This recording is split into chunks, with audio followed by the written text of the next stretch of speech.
말씀 같이 읽죠. 신약성경 마가복음 9장 30절에서 37절입니다. 마가복음 9장 30절에서 37절입니다. 우리 같이 한 목소리로 같이 읽을까요? 같이 봅니다. 그곳을 떠나 갈릴리 가운데로 지날새 예수께서 아무에게도 알리고자 아니하시니 이는 제자들을 가르치시며 또 인자가 사람들의 손에 넘겨져 죽임을 당하고 죽은 지 3일 만에 살아나리라는 것을 말씀하셨기 때문이더라. 그러나 제자들은 이 말씀을 깨닫지 못하고 묻기도 두려워하더라.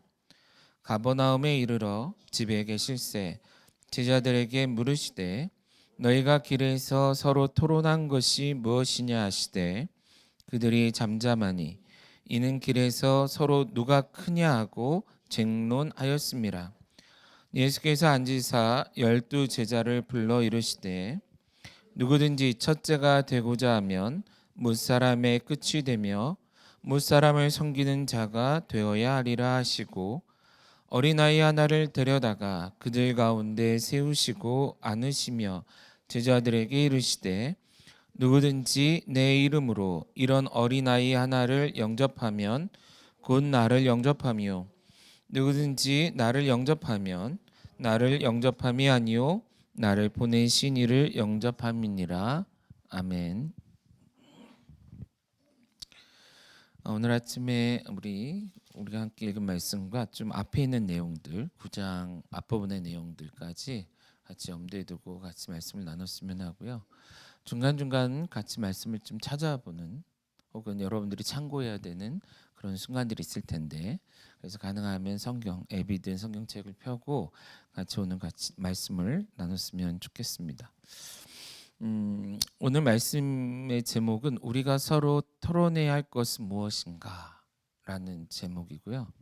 다르게 얘기하면 우리가 모였을 때, 그리스도인들이 모였을 때, 주의 제자된 우리가 모였을 때 과연 우리는 무슨 이야기들을 하며 또한 무엇을 목적으로 만나고 또 어떻게 살아내야 되는가에 대한 그런 고민을 같이 해보면 좋겠다라는 마음으로 말씀을 나누고자 합니다. 오늘 찬양에 불렀던 것처럼 그런 것이 어떤 면에서 그리스도인들에게 주신 특별한 행복일 거고요. 그리고 앞에 찬양처럼 우리를 향한 주님의 사랑을 내가 노래로, 말로, 이야기로 사람들이 모여서 떠드는 것, 그것이 지금 오늘 설교에서 말씀에서 같이 나누고자 하는 우리가 나눠야 할, 우리가 해야 할 토론이 되지 않을까 그런 생각이 들어요. 그래서 이렇게 결론을 미리 얘기해 놓고 오늘 본문을 가지고 한 번 더 그 내용을 살펴봤으면 좋겠습니다. 말씀을 준비하면서 이 앞뒤 문맥을 좀 보잖아요. 보면서 와, 우리 주님은 정말 대단하시다. 어제 한 번 더 제 아내에게도 야, 우리 주님 정말 훌륭하다 이런 얘기를 한 기억이 있습니다. 대단하시고 훌륭한 선생이시고 물론 신격도 가지고 계시지만 인격적으로도 매우 훌륭하시다.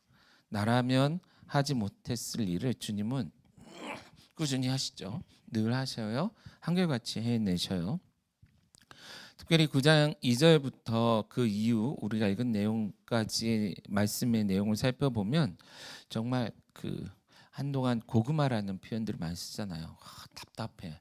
물 없이 고구마를 크게 한 입 베어 물어가지고 진짜 이러지도 못하고 저러지도 못하고 답답해하는 목에 걸려가지고 정말 내가 읽으면서도 답답한데 주님이 그 모든 흐름 속에 있잖아요. 그 사건들 속에 얼마나 답답했을까 이런 생각도 들고요.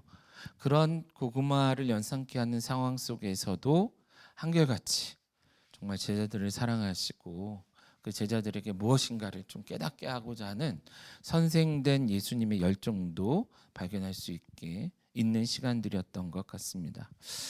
먼저 우리가 읽은 말씀에 보시면 그곳을 떠나 갈릴리 가운데로 지나가시는데 이날은 뭔가 그 평소랑은 조금은 다른 분위기예요. 물론 때가 돼서도 그렇고 또 예수님께서 하실 말씀이 민감한 주제에 예여서 그럴 수 있지만, 한편으로는 제자들에게 정말 뭔가를 아주 중요하게 가르쳐야 할 상황이었던 것 같아요.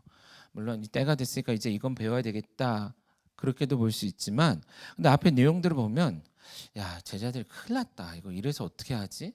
주님은 십자가를 향해 가는데 이 수준으로 과연 예수님 이후의 사역들을 하나님이 예수를 통해 기대하시고 또한 우리에게 허락하신 교회를 세워갈 수 있을까 염려스러운 상황 속에서 예수님은 친히 그들을 가르치고자 평소와는 다르게 아무도 모르게 길을 걸어가면서 계속 교육하시는 그런 내용이 기록되어 있습니다.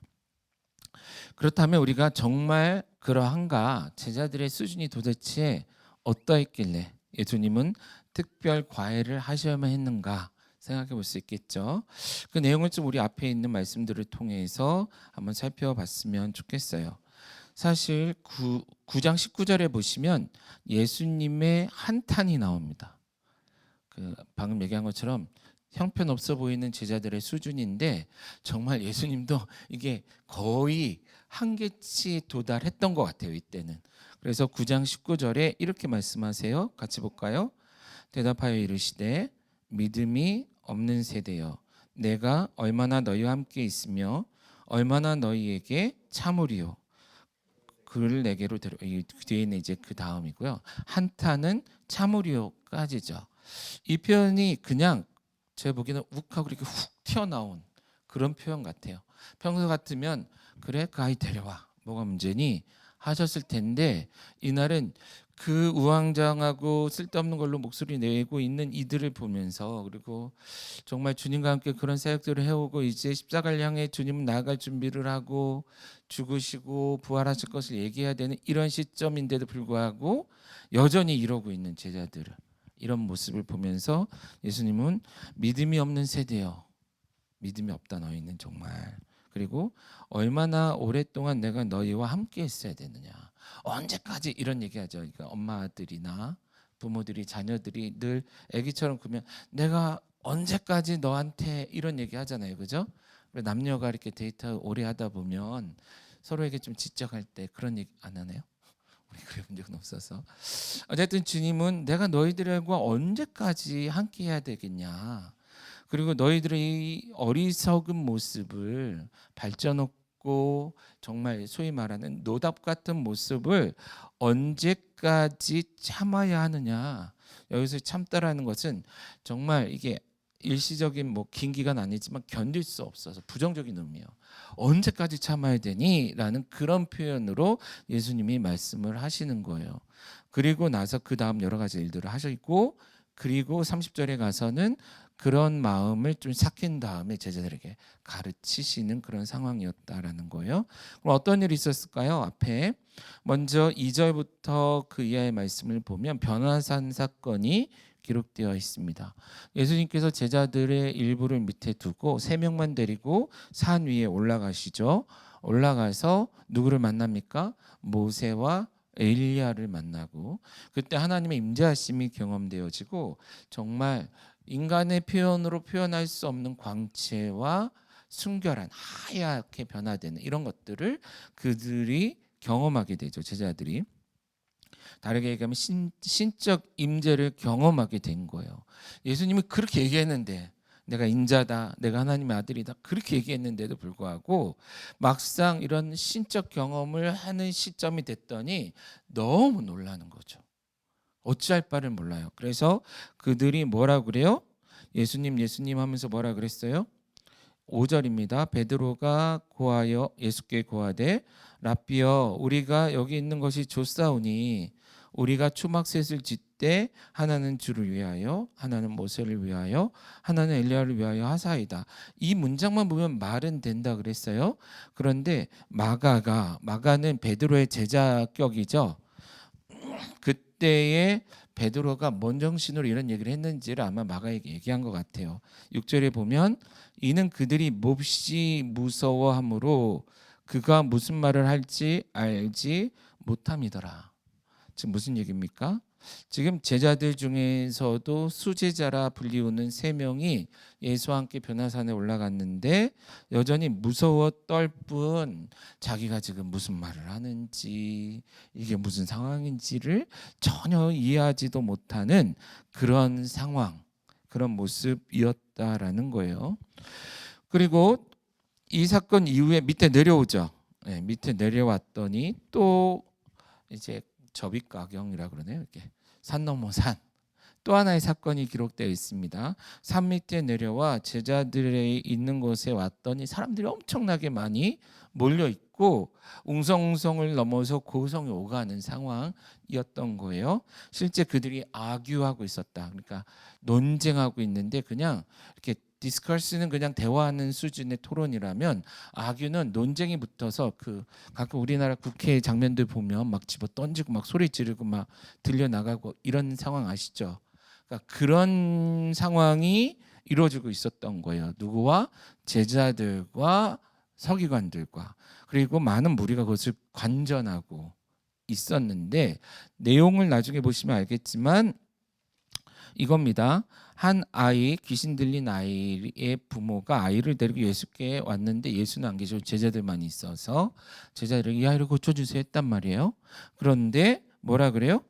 못 고친 거예요. 실제적으로 18절에 보시면 내가 선생님의 제자들에게 이 귀신, 아이에게 들린 귀신을 내쫓아 달라 하였으나 그들이 능히 하지 못했습니다. 그러니 그걸 빌미로 서기관들과 싸우는데 사실은 싸움이 안 되는 싸움을 하고 있는 거예요. 왜 그래요? 제자들은 지금 억지를 부리고 있는 거예요. 오히려 평소와는 반대였거든요.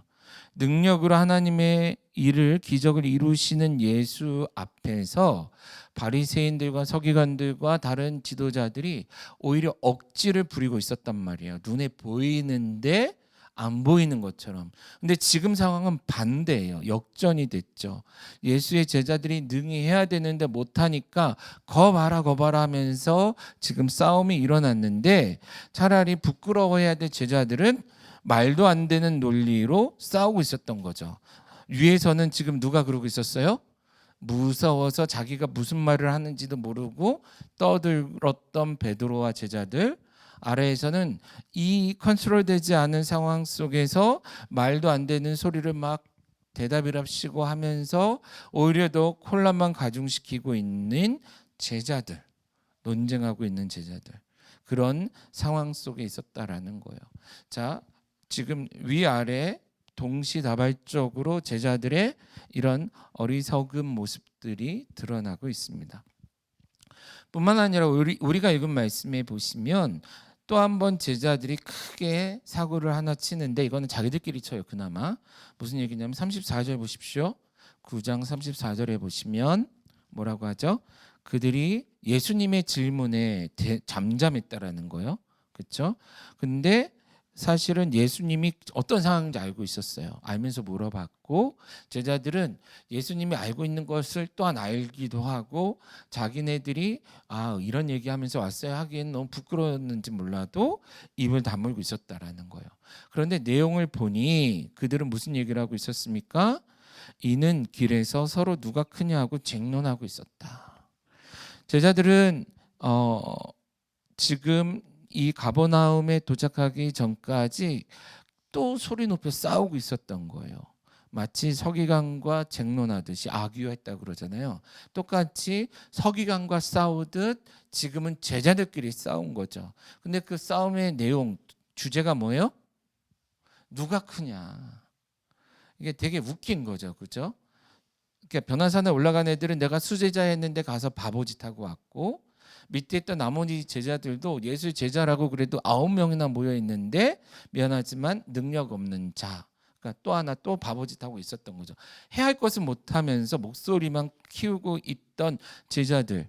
그런데 예수님과 함께 길을 가는데 예수님이 잠깐 가르침을 멈추고 이제는 가버나움에 갈 때까지 너희들끼리 이야기하면서 와 했더니 그 틈을 이용해서 뭐 하고 있는 거예요? 싸운 거예요. 말싸움을 했는데 주제는 뭐예요? 누가 크냐를 가지고 싸웠다라는 거예요. 실제 예수님이 길에서 가르친 주제는 그 주제가 아니죠. 야 너희들 니네들 서열대로 정해. 그래서 1번부터 12번까지 내가 능력도 다르게 해주고 뭐 이런 얘기가 아니었던 거예요. 예수님은 오시는 길에 그 길에서 아무도 못 따라오게 하고 제자들만 데리고 오면서 무엇을 가르치셨어요? 31절입니다. 31절에 보면 이는 제자들을 가르치시며 또 인자가 사람들의 손에 넘겨져 죽임을 당하고 죽은 지 3일 만에 살아나리라는 것을 말씀하셨기 때문이다. 그렇게 하시려고 하게 하셨기 때문이다 라고 말하고 있어요. 예수님 지금 아주 중요한 얘기를 하고 있는 거예요. 이제 곧 내가 사람들의 손에 넘겨질 거야. 그리고 그들은 나를 결국은 죽음에 이르기까지 할 거고, 그리고 나는 실제 죽을 거야. 그리고 나는 3일 만에 다시 부활할 거야 라는 얘기를 하신 거예요. 어마어마한 비밀을 얘기해 주신 거라고요. 그렇죠? 그런데 그들은 그거에 대해서 뭐라 그래요? 32절에 보세요. 그러나 제자들은 이 말씀을 깨닫지 못하고, 심지어 깨닫지 못했으면 물어봐야 되잖아. 왜 안 물어봐? 물어보기도 두려워했다. 지금 이게 전혀 이해도 안 되고, 누구 하나 이게 옳다 그르다 얘기할 능력도 없고, 심지어 너무 이해하지 못했기 때문에 물어볼 용기도 없고, 이런 상황이었던 거예요. 그럼 누군가가 일어나서 손을 들고 물어보든지, 아니면 길에 가다가 예수님이 이제 너희들끼리 얘기해 그랬으면, 야 도대체 예수님 무슨 얘기한 거야? 해야지 정상 아니에요? 정상 아닌가요? 정상이잖아요. 이게 정상이야. 근데 그들은 예수님의 말씀은 깨닫지도 못하고 심지어 전혀 이해 못해가지고 그 난리인데, 정작 시간이 주어지니 뭐하고 있어요? 누가 크냐를 가지고 싸웠다라는 거예요. 앞에 내용들을 쭉 보면 무엇 하나 잘한 게 없어요. 무엇 하나 누군가 특출난 게 없어. 모두가 무능해요. 무지해요.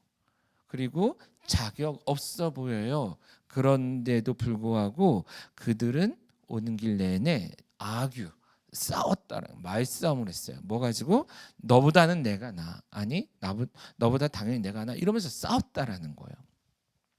이게 제자들의 수준이었던 거죠. 이렇기 때문에 예수님은 가르치시는데, 가르치는데도 여전히 이 수준인 거예요. 너무 속상하죠. 그런 안타까운 마음을 가지고, 그럼에도 불구하고 우리 그 주님은 이 제자들을 또 가르치시기로 결정하는 거예요. 나 같았으면 됐다 이제 그만 할 것 같은데 뭐라고 하세요? 30 몇 절입니까? 5절. 예수께서 앉으사. 이게 앉으사가요 무슨 얘기냐면 앉으시면서라는 뜻이에요. 그러니까 앉으시면서 너무 답답하고 급하고 중요하기 때문에 또다시 앉으시면서 애들아 모여 한 거예요. 그러니까 지금 앉아서 밥 먹고 물 마실 시간도 없는 거야. 집에 들어가면서 니네 무슨 얘기했니? 그랬지. 그런 줄 알고 있어. 야 니네 다 모여. 그러면서 또 가르치시는 거예요. 그들의 그 주제를 가지고도. 그런 주님의 모습을 우리가 여기서 볼 수 있다라는 거예요.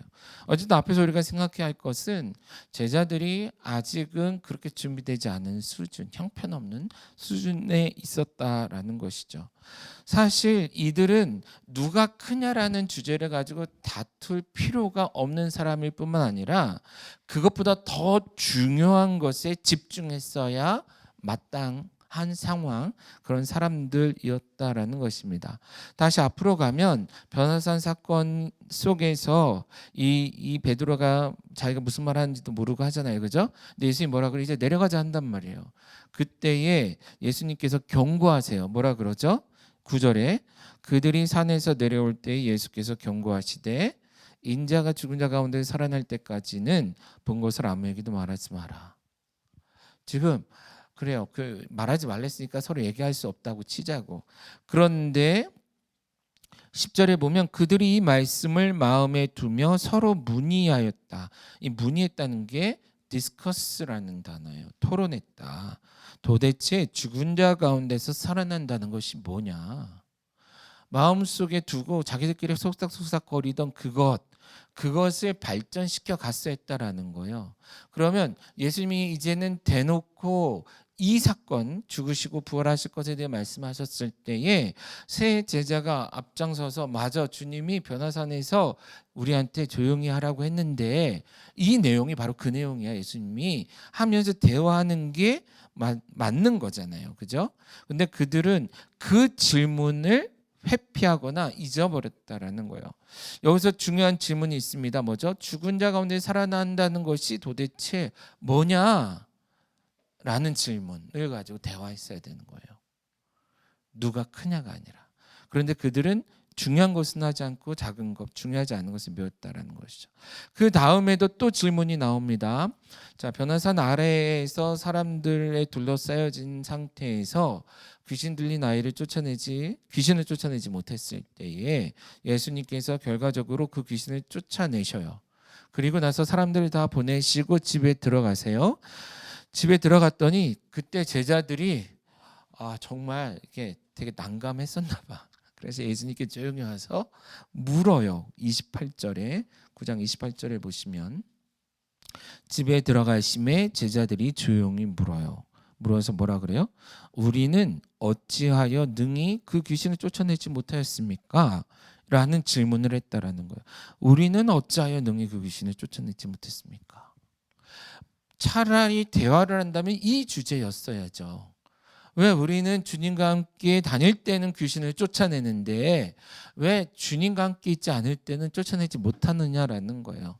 주님이 너희들 둘씩 흩어져서 전도하면서 사역하고 와 그랬을 때는 주의 이름으로 귀신을 쫓아냈는데 왜 우리는 9이나 모여 있었는데 불과 주님은 산 위에 있고 자기들은 밑에 있었는데 왜 도대체 우리는 이때는 귀신을 그 하나조차도 지금 9이 어린애에게 들려있는 귀신 하나를 쫓아내지 못했는가라는 것을 가지고 고민하고 대화를 했어야죠. 그게 정상 아닐까요? 심지어 예수님은 29절에 이르시되 기도 외에는 다른 것으로는 이런 종류가 나갈 수 없다라고 말씀하셨단 말이에요. 심지어 예수님은 이 질문에 대한 답과 솔루션을 주셨어요. 그렇다면 도대체 어떤 기도냐 하면서 이런 대화를 해야지 마땅한 상황이 아니었겠느냐라는 거죠. 그런데 그들은 그런 대화를 하지 않았다라는 거예요. 그리고 무슨 대화를 해요? 도대체 누가 크냐? 해야 할 것을 하지 않고 있었다라는 거예요. 그리고 앞에서도 얘기한 것처럼 예수님께서 가버나움에 가는 길에 인자가 사람들의 손에 넘겨져 죽임을 당하고 죽은 지 3일 만에 살아나리라고 말씀을 하셨어요. 이게 한마디 하고 끝난 게 아니잖아요. 그럴 것 같았으면 사람들 따라오는 걸 왜 못 따라오게 하고 조용히 따라오셨겠어요. 그 긴 시간 동안 예수님은 많은 얘기를 하셨을 거 아니에요. 제자들에게. 그게 정상 아니에요? 그렇죠? 한마디만 하고 끝날 것 같았으면 그냥 했겠지. 그렇게 설명했음에도 불구하고 그들은 이해하지도 깨닫지도 깨달으려고도 질문하지도 않고 이제 때가 됐다 하고 뭐 하고 있었어요? 도대체 누가 크냐? 그러면 이제 여기서 우리가 뭘 생각해 볼 수 있어요? 이 제자들의 머릿속을 이렇게 우리 한동안 뇌 그림 그려놓고 했잖아요. 몇 퍼센트 이 생각들. 그 머릿속에 뭐만 가득하다? 과연 누가 크냐? 주님이 말한 때가 다가온다면 과연 누가 주님의 보좌 우편과 좌편에 앉을 거냐? 엄마 찬스를 통해서 설득할 거냐? 나는 수제자니까 이러면서 갈 거냐? 이런 생각만이 가득했다라는 거예요. 사실은 대놓고 얘기하진 않지만 우리가 읽지 않은 9장 이 앞부분의 내용을 보면 이 제자들의 모습은, 이 제자들의 태도는 이 귀신 들린 아이의 부모만도 못한 거예요. 부모에게 나타난 변화만도 깨달음만도 못한 거예요. 실제적으로 제자들이 이 아이를 고치지 못하자 아이의 부모들이 이렇게 예수님께 얘기해요. 예수님, 내 아이는 이러한 상황이었는데 그런데 만약에 주님이 뭐라도 할 수 있다면 22절입니다. 그러나 무엇을 하실 수 있거든. 제자들 9이 붙어도 못했는데 주님 오셨잖아요. 그 제자나 그 선생님은 하겠지. 근데 만약에 뭐라도 할 수 있다면 뭐라고 얘기하냐면 이 아이에게 들린 뭐예요? 귀신을 쫓아내 주세요도 아니고요. 이런 아이를 가진 부모인 나를 불쌍히 여겨주세요. 나를 위해 뭐라도 좀 격려를 해주시든 기도를 해주시든 뭐 쫓아내지 못하더라도 정말 고생했다 뭐라도 좀 해주세요. 그러니까 지금 부모의 마음속에는 반 이하로 기대감이 떨어져 있는 거 아니겠어요? 주님이 오셨는데도 불구하고 제자들로 인하여 이제는 주님을 향해서 그냥 단지 불쌍히 여겨주세요 도와주세요는 하지만 나를 그냥 불쌍히 여겨서 뭐라도 할 수 있는 걸 해보세요 수준, 믿고 아니고의 문제가 아니었다라는 거예요.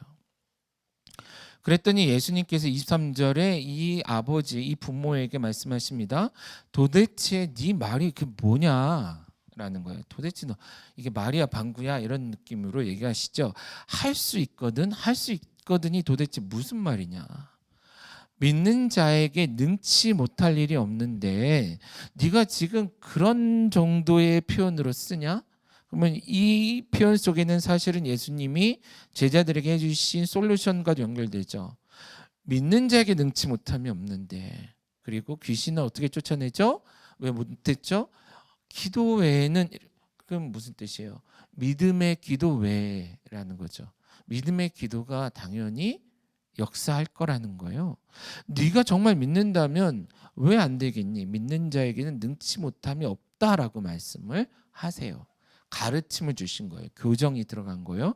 그랬더니 이 아이의 아빠가 뭐라고 외치죠? 24절에 보시면 곧 그 아이의 아버지가 소리를 질러 이르되 뭐라고 얘기해요? 내가 믿나이다. 나의 믿음 없는 것을 도와주십시오. 믿음이 없었어요. 믿음이 약했어요. 예수님이 가르쳐 주셨어요. 그리고 그는 깨달았어요. 그래서 즉각적으로, 즉시로의 immediately라는 영어 단어로 번역을 해놨는데 즉시로 깨달음을 자기의 입술로 고백해요. 그러면서 뭐라 그래요? 내가 믿습니다 하면서 믿는다는 표현을 강조해서 얘기해요. 그냥 믿어요, 믿을게요, 한번 믿어볼게요가 아니고 내가 정말로 믿습니다. 우리 지난주에 백부장 얘기했죠. 백부장의 그런 믿음을 깔고 가는 그런 믿음을 내가 정말로 믿습니다. 더 나아가서 내가 그동안 믿음 없었던 나였던 것을 뭐야? 불쌍히 여겨달라고. 이해가시죠? 도와달라고. 내가 믿음으로 극복할 수 있게 해달라고. 여기서 이제 NIV 성경 overcome이라는 단어를 써요. 나는 믿음 없는 상황 속에 있는데 이 한계를 극복해서 믿음의 단계로 넘어가게 해달라고. 나는 무지했는데 이 단계를 뛰어넘어 깨닫는 자의 자리로 나아가게 하려고. 난 능력이 없었는데 난 이것을 극복하여 능력 있는 자, 곧 능력 있는 제자가 해달라고 이런 고백을 하는 게 맞죠. 이 아버지는 그렇게 했다라는 거예요. 그리고 그것에 대해서 예수님은 인정해 주시고 그의 기도, 그의 바람을 들어주셨죠. 그런데 안타깝게도 제자들은 지속적이고 반복적으로 예수님의 푸념처럼 믿음이 없는 세대처럼 행동하는 거예요. 마치 예수님께서 한도 끝도 없이 함께 해주실 것처럼 생각하고 살아. 상관없어. 어차피 주님이 나랑 함께 계시니까. 근데 주님은 지금 떠날 준비를 하지, 하나님 나라 가실 준비를, 그렇죠, 승천을 준비하잖아요. 그리고 또 뭐예요? 예수님이 또 참아줄 거야. 괜찮아, 몰라도 돼. 언제 또 가르쳐주겠지, 또 가르쳐주겠지 하며 그 기회를 날리고 있는 거예요. 예수님은 탄식하고 있는데 제자들은 그러고 있는 것이죠.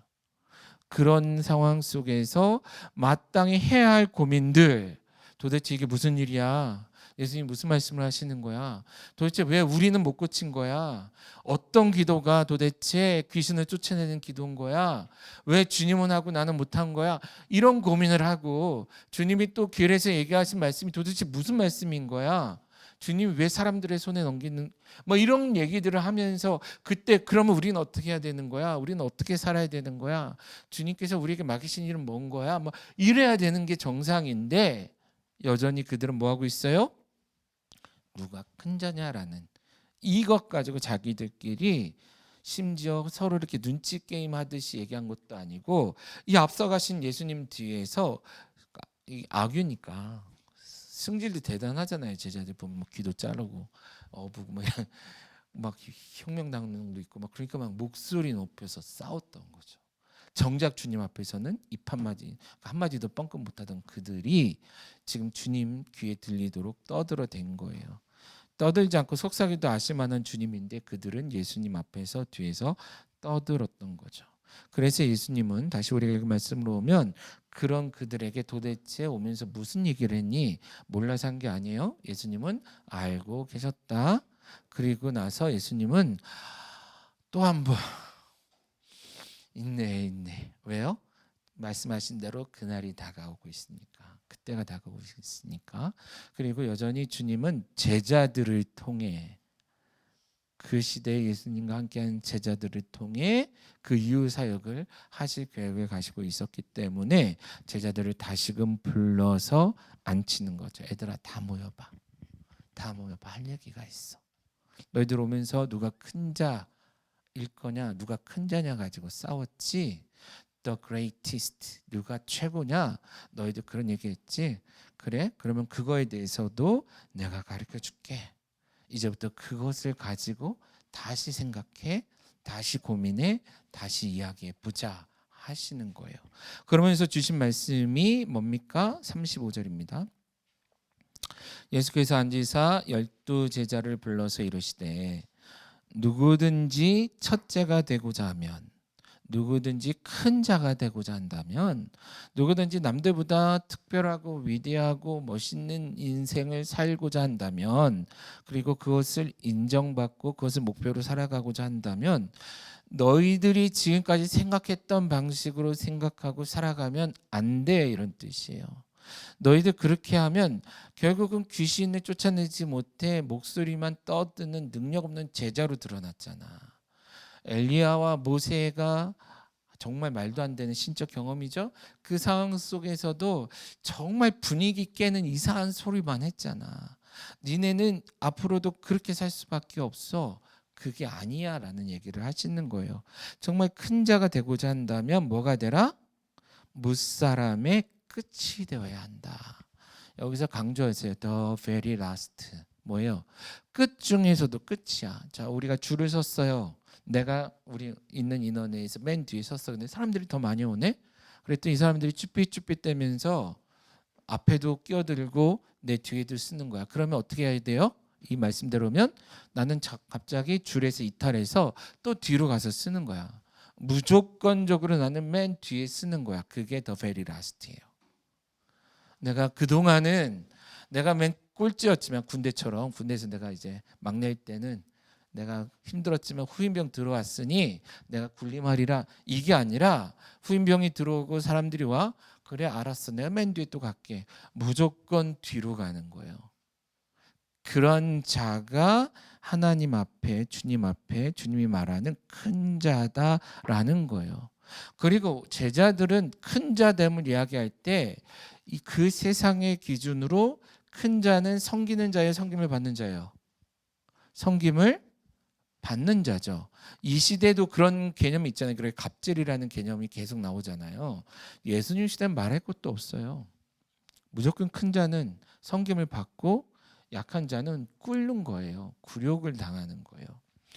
그런데 예수님은 아니야. 큰 자는 오히려 굴욕적으로 보일지는 모르지만 그와 같은 모습으로 종처럼 섬기는 거야라고 말씀을 하시는 거예요. 서벤트가 돼야 된다라는 거예요. 섬기는 자. 그냥 내가 양보해 줄게. 네가 먼저 가요. 당신 먼저 하세요. 뒤에 쓸 게가 아니고 당신이 하소서라고 하듯이 그 사람을 세워주고 그 사람을 섬겨주는 것. 그것이 정말 큰 자다. 만약에 너희가 큰 자됨을 가지고 얘기하려면 이런 얘기를 해야 되는 거야 라고 말씀해 주시는 것이죠. 그러면서 이거를 더 자세히 보여주기 위해 너무 이제 북받쳐 오르신 것 같아요. 안 되겠죠. 아이를 부르시는 거죠. 그리고 제자들 가운데 예수님 옆에 세우시고 봐라 이 아이가 있다. 내가 어떻게 섬기는지 보여줄게 하시며 이 아이를 품으시는 거예요.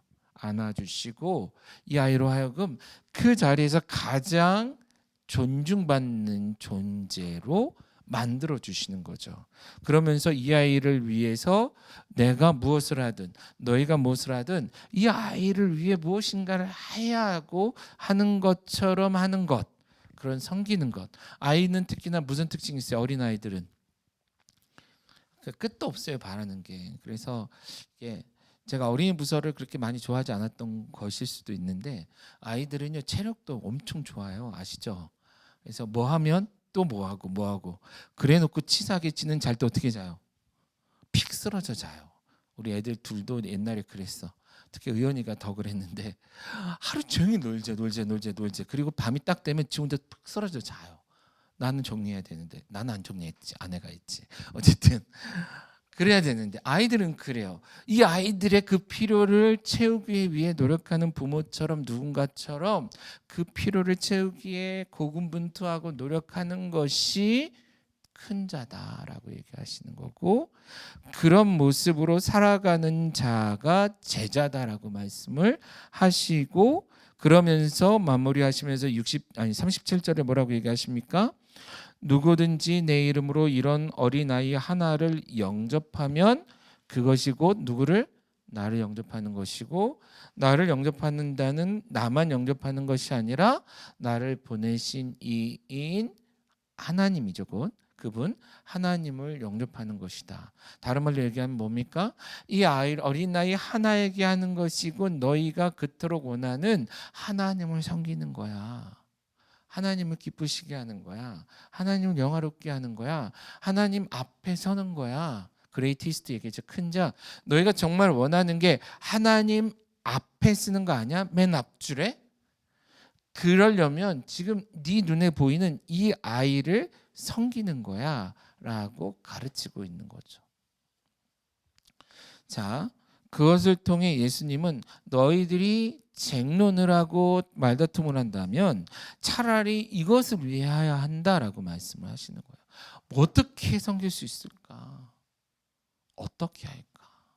어떻게 하면 내가 더 섬길 수 있을까? 내가 주를 섬기듯 이 아이들을, 이 사람들을 어떻게 섬길까? 이게 우리의 고민이어야 되고, 우리가 모였을 때 하는 대화의 주제여야 한다라는 거예요. 제자들은 아직 거기까지 못 가는 수준이었는데, 사실 그 이후에 변화되어져 가는 제자들의 모습과 그들의 대화의 주제들은 굉장히 다르죠. 예수님 승천 이후에 제자들의 모습은 달라요. 성장해 가긴 해요. 그죠? 그래서 결국 오늘날 교회까지 우리가 이제 받고 교회로서 살아갈 수 있게 된 거긴 합니다. 그런데 꼭 제자들뿐만 아니라 우리도 마찬가지여야 되지 않겠느냐라는 거예요. 오늘날 내 삶의 이슈는 뭐냐라는 거죠. 하나님은 끊임없이 우리에게 질문하시잖아요. 아까 광선전에서 얘기하듯이 학교 교수님을 통해서 예배 본질 뭐냐 도대체. 니네 순서 하나하나 하는데 그거 왜 하니? 그 고민이 우리의 고민이어야 된다라는 거예요. 왜 우리에게 약한 자들을 자꾸 보내주셔? 우리도 약한데. 왜 가난한 자들을 보내주셔? 우리도 가난한데. 이렇게 할 일이 많아. 우리는 인원도 적은데. 이런 것들 가지고 화내거나 네가 해야 되는 일이야, 내가, 이게 아니라 어떻게 아이 하나를 섬기듯 그 모든 것들을 해낼 수 있을까? 어떻게 하면 주님께 기쁨이 될 수 있을까를 가지고 고민하고, 그 고민한 것을 가지고 모일 때마다 물론 그런 얘기만 하고 살 수 없겠지만 메인 주제가 그런 주제가 돼야 되지 않을까? 그리고 그런 대화 속에 자연스럽게 깨달음도 주어질 것이고, 귀신 들린 아이의 아버지같이 극적인 변화, 즉시로 내가 믿습니다, 나의 믿음 없는 것을 극복하게 해주세요라고 기도도 하고, 그렇죠? 이젠 더 이상 사람들 앞에서 모양 빠지게 귀신 쫓아내지 못하는 이런 자가 아니라 믿음으로 모든 일을 해내고 이루어내고, 그때 내가가 아닌, 내가 했다가 아닌 주님이 하셨어요. 주님이 우리를 통해 또한 그들을 위해 하셨어요라고 고백할 수 있는 그런 신앙인이 될 수 있지 않겠느냐라는 것이죠. 근데 언제부턴가 나도, 우리 교회도, 혹은 이 시대의 교회들도 성도들도 정말 중요한 질문에 대해서 토론하지 않고 고민하지 않고 모여서 그것을 우리의 대화의 주제로 삼지 않고 오히려 중요하지 않은 것, 무엇을 먹을까, 무엇을 마실까만 고민하고 누가 큰 자일까만 고민하며 떠들고 목소리 높이고 내가 오라 네가 오라 하면서 싸우고 있지 않냐라는 것입니다. 우리는 이제 조만간 소그룹 모임도 다시 시작을 할 거고 또한 여러 가지 많은 섬김을 위해 준비해 갈 겁니다. 올 여름도 그렇고 앞으로도. 그리고 우리 교회가 우리 사역들이 지향하는 곳도 더 많은 이들을 더 깊이 있게 심도 있게 그렇다고 대단하게가 아니라 아주 작은 것 하나. 제가 지난주에 되게 웃으면서 혜원이한테 한 얘기가 야 그거 미는 거 밑에 그 시커먼 게 보였어? 우리 닦고 있는 거예요. 바퀴 8개를. 그래서 회사 생활이 힘든가 보다. 회사에서 얼마나 갈궜으면 그런 게 보인.